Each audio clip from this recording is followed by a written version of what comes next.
कुदळवाडी चिखली येथे गेल्या 12-13 तारखेपासून इथे अनधिकृत असे भंगार व्यावसायिक आहेत म्हणून कारवाई चालू आहे।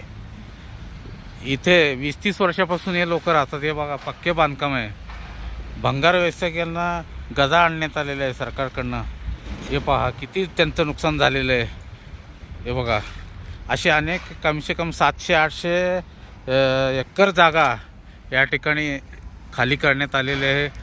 परंतु याच्यामध्ये दोष कोणाचा आहे? कॉर्पोरेशनवाल्याचं आहे का यांचं लोकांचं आहे?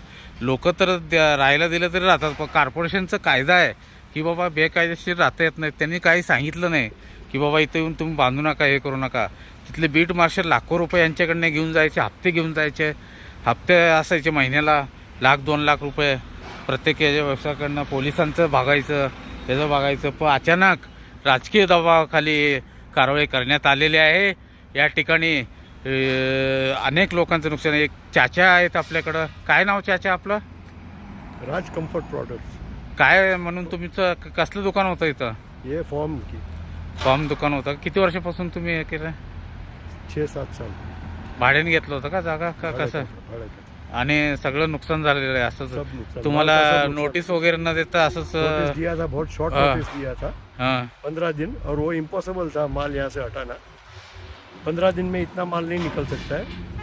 सब पूरा माल दब गया, पूरा माल वेस्ट हो गया। हे बघा चाच्याच्या आसू यायला लागले डोळ्यातून।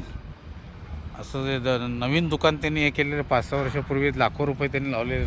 इथे एक बघा असे मान टाकून चोरटे बी भुरटे चोर भरपूर आहेत इथं।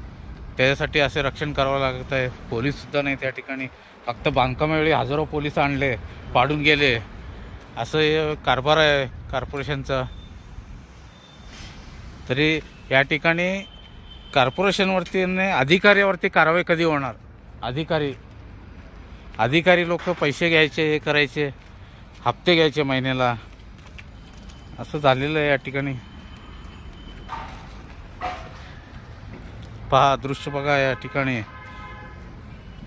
जिथं नजर जाईल तिथं बघा भंगार सगळे पडलेले आहेत, अस्ताव्यस्त पडलेले आहेत। लाखो रुपयाचं माल पडलेलं आहे।